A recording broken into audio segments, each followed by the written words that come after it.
और इसी बीच एक और बड़ी खबर आ रही है। कतर के अल उदैद बेस में एक बार फिर से अमेरिका को अपना जवाब के तौर पर निशाना बनाया है ईरान ने। ईरान की तरफ से जारी किया गया है ये संकेत और ये कहा गया है कि ये अमेरिका को हमारा जवाब है। कतर के अल उदैद बेस को निशाना बनाया है ईरान ने।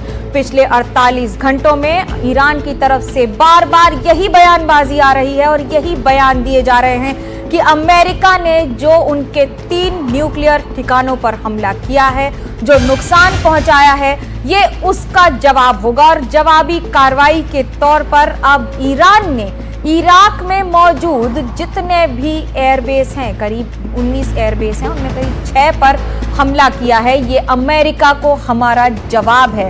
ईरान की तरफ से ये बयान जारी किया गया है। मेरे सहयोगी मोहम्मद गजाली मेरे साथ है। गजाली, आपको लगता है कि अब आसपास के देशों तक जिस तरह से इस मिसाइल की गूंज आ रही है, इससे कई गुना ज्यादा अभी और आनी बाकी है?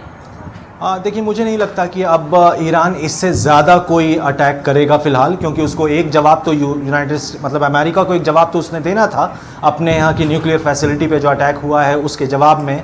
कुछ ना कुछ तो यूएस के एयर बेसिस पे उसने अटैक करना था और ये सब लोग समझ रहे थे कि 24 घंटे के अंदर ही ईरान कुछ ना कुछ हमला करेगा। और कतर का जो एयर बेस है वो सबसे करीब है, सबसे कह सकते हैं कि जो मिसाइल की रेंज है, सबसे कम रेंज की मिसाइल भी जो ईरान के पास है, उससे भी अगर वो हमला करता तो कतर के में जो यूएस का अल उबैदा एयरबेस है उस पर वो अटैक कर सकता था। और जो इंटेलिजेंस थी उससे साफ साफ पता लग रहा था कि ईरान उसी पे हमला करेगा। इसी वजह से ये भी खबरें आ रही थी कि पिछले 24 घंटे के अंदर ईरान के अंदर हमला करने के बाद यूएस ने उस एयरबेस से अपने जो भी सैन्य अधिकारी हैं उनको वहां से बाहर निकाल लिया था। और अभी भी हमले की ये जानकारी नहीं मिली है कि मिसाइल ने वहां पर हिट किया है या नहीं, क्योंकि जो इंटरसेप्शन सिस्टम है वो कतर का भी जो एरियल डिफेंस सिस्टम है वो बैलिस्टिक मिसाइल्स को इंटरसेप्ट करने में, शायद कुछ मिसाइल्स को इंटरसेप्ट करने में कामयाब हुआ है। पहले संख्या 6 मिसाइल की थी, अब जो जानकारी आ रही है शायद 10 मिसाइल, बैलिस्टिक मिसाइल ईरान ने दागे हैं। फिलहाल कुछ मिनटों में ही पता लग जाएगा कि क्या उस मिसाइल ने